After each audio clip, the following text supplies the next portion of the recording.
আসসালামু বন্ধুরা, আশা করছি তোমরা সবাই ভালো আছো। Welcome back to another brand new video. আজকে কথা বলবো এইচএসসি 2024-এর রেজাল্ট কীভাবে তৈরি করা হবে এবং এই সংক্রান্ত মন্ত্রণালয় থেকে কী কী উপদেশ বা কী কী তথ্য পাওয়া গেছে সেই বিষয়ে।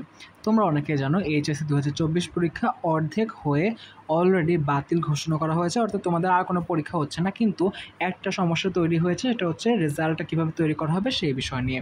কেউ কেউ বলছে এটা এসএসসির মার্কিং করে সাবজেক্ট ম্যাপিং করা হবে, কেউ কেউ বলছে যদি এসএসসিতে খারাপ হয় তাহলে জেএসসির নাম্বারও আনার সম্ভাবনা রয়েছে। তবে যেই জিনিসটা সবথেকে বেশি জানা গেছে এবং এটাই সবথেকে নির্ভরযোগ্য তথ্য, কারণ ডাইরেক্ট উপদেশটা এই কথাটা বলেছে, সেটা হচ্ছে কিছু কিছু ক্ষেত্রে এমনও হতে পারে যে কলেজে টেস্ট ও প্রি টেস্টের রেজাল্টের উপর বেস করে কিন্তু তোমাদের রেজাল্টটা তৈরি করা হতে পারে। অর্থাৎ তোমরা যে কয়টা পরীক্ষা দিয়েছো এইচএসসি 24 ব্যাচ, সেই কয়টা পরীক্ষার রেজাল্ট তো অবশ্যই সম্ভাবনা আছে, এটা গণ্য হবে।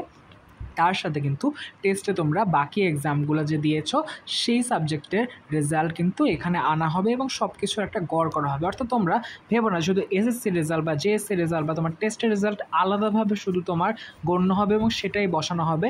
তোমাদের সবগুলো রেজাল্টের একটা গড় করা হবে, গড় করে তোমাদের সর্বোচ্চ নাম্বার যতটুকু আসে সেটাই দেওয়া হবে। সবসময় মনে রাখবে, টিচাররা কিন্তু চান বা সরকার চায় যাতে অ্যাভারেজের সবথেকে হায়েস্ট নাম্বারটাই যাতে তোমাকে ওই সাবজেক্টে দেওয়া হয়।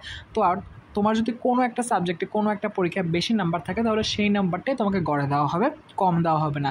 তো আশা করছি তোমরা তোমাদের সাবজেক্ট ম্যাপের সম্পর্কে অলরেডি জানো। 2020 সালে যখন করোনা মহামারী হয়েছিল, এর পরবর্তীতে এইচএসসি ব্যাচ কিন্তু একটা সমস্যা হয়েছিল, তারা অটো পাস পেয়েছিল, তাদের সাবজেক্ট ম্যাপিং হয়েছিল। তোমাদের ক্ষেত্রে কি সেম একই নিয়ম হবে নাকি অন্যভাবে তোমাদের রেজাল্টটা দেওয়া হবে সেটা জানা যাবে আরও কিছুদিন পরে, যখন সঠিকভাবে জানানো হবে যে তোমাদের কীভাবে রেজাল্টটা তৈরি করা হচ্ছে। সেই পর্যন্ত আপডেটেড থাকলে আমার চ্যানেলটা সাবস্ক্রাইব করতে ভুলো না। দেখা হচ্ছে নতুন ভিডিওতে, সেই পর্যন্ত ভালো থাকো, সুস্থ থাকো, আল্লাহ হাফেজ।